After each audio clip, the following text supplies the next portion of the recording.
দেখেন বাচ্চারা কিভাবে সাঁতরাচ্ছে। আজ অনেক গরম, গরম সহ্য করতে না পেরে তারা পানিতে পড়ে আছে। অনেকক্ষণ সময় ধরে তারা পানিতে ডুবাচ্ছে। আর দেখেন বাচ্চারা কি করে, একজনের কাঁধে উঠে লাফ দিয়ে দিয়ে পড়ে।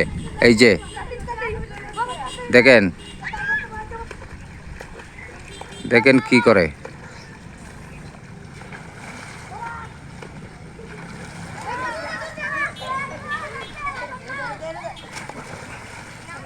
কিভাবে লাফাচ্ছে।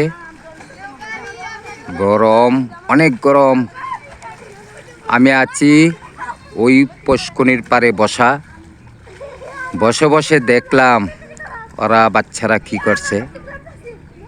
ইচ্ছে হয় নিজেও পানিতে ঝাঁপ দেই, এত গরম সহ্য করার মতন নয়।